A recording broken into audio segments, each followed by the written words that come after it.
What's up, Internet? I figured I'd take a minute to talk to you about a knife that I recently purchased. Um Hopefully, you can see this. I got kind of a weird camera angle. I'm sort of out of practice with the YouTube thing, which a lot of you know already. But this is, and so I just got through oiling this down with neat foot oil. Again, I think this is the third time since I got it. I don't think Justin, the guy that builds these, actually recommends that you oil his sheaths and stuff, but because this is a pancake holster sheath, the way that he forms everything and the way that it fits to my body, I like it oiled and flexible. But this is what he calls a Jonah knife. I think I've been following him for a little while, but I ain't been following him like a teenage girl following Katy Perry 10 years ago or anything like that. I mean, this is a Jonah knife, and I was curious about it. He makes these by hand in his own home in his home shop. He's a low profit, low speed, living life as it comes, country kind of person, like kind of very similar to the way I grew up. I just had a conversation with another individual last night about this same kind of mentality. Um, this knife is a product, I guess, of his imagination, and he makes these out of some old carbon steel saw blades, some wood saw blades. I think he's got some other ones that he does. He does the heat treat and everything right there in his own forge, and oil quenches them, tests them for hardness. I've been using this one quite a bit before I decided to make a video about it, because if I buy something or come across something like this that I don't necessarily want to endorse, obviously I ain't gonna tell the world about it, especially not through the internet. But this knife right here has been impressive. The handle is just right. I mean, I've got pretty good sized hands compared to my wrists and stuff. Um, I wear an extra large glove, and this handle is.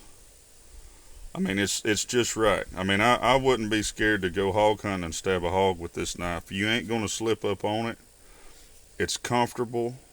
The blade profile, I don't really know what you call that exactly. I mean, of course it's a double bevel. I've got a lot of knives. One of my favorite knives to use in the kitchen, and especially in the outdoor camp kitchen environment when we go camping. If me and the boy go to the lake or go to the river or something like that by ourselves, or even if we go as a family, and take the camper or whatever. I've got another knife that I won in a YouTube giveaway. I think it was a giveaway, or he may have gave it to me. I don't remember, but it came from Jake at Nunya, Texas. Um, but I think he got it from down under Forge, down under Fire and Forge. It's got a anvil with a kangaroo laser etched in the side of it, and that is a beautiful knife. It is just it's lighter than this one because it's made out of some kind of fancy steel, but this one holds an edge better, and this one is heavier, but the handle also it fits my hand better, and it's got a very similar blade profile. Works very good for slicing stuff up. I think it's going to work really good for skinning. It looks wide on camera, but when you get it and start using it, it doesn't feel wide, if that makes any sense. I don't remember what these handles and stuff are. This isn't a knife that I ordered from him. This is just one that he had for sale. I wanted to try him out. You will see some tool marks, here and there, some blemishes on different things, but I'm going to tell you, I've made quite a few knives, some of them that I considered very nice. This is as good, or well, it's better probably. The symmetry in the handle and everything is actually better probably than some of them I've made myself. And I mean, is it $1,000 masterpiece? No, but it's made by a good old country boy, a brother in Christ. in Mississippi by hand. Of course, you know, I mean, he uses he's got a belt sander, and I think he's got a couple of maybe a couple of bandsaws and some stuff like that. You know, I mean, it's when I say by hand, I mean he's eyeballing this. He ain't stamping this out and cookie cutter in a knife. He's making it to fit his hand, if that makes any sense. And it fits mine too. And I think it might be worth giving him a shot or giving him a shout. I'll tag I guess I'll tag his channel in this video. Maybe he'll see this and he can get on here and comment. He's pretty easy to get a hold of if you want to put in a knife order. He's got an Etsy store, but I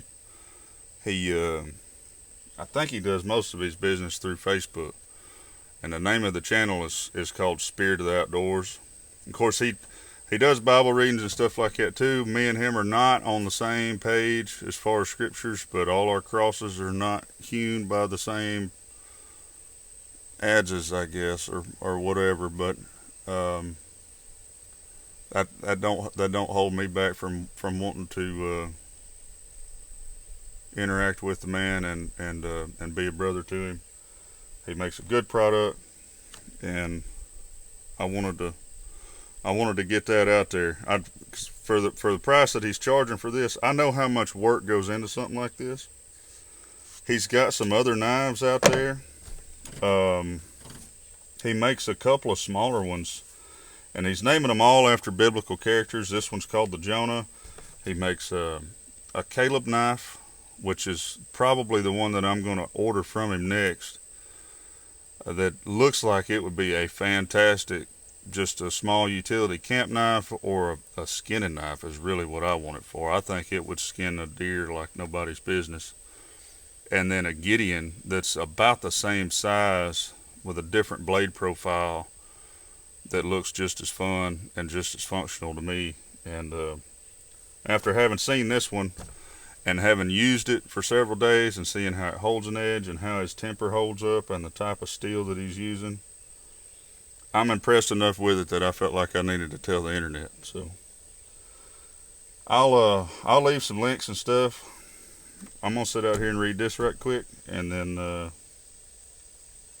I don't know. Maybe I'll talk to y'all again sometime before the next turn of the century or something. Y'all have a good one. Be safe. God bless.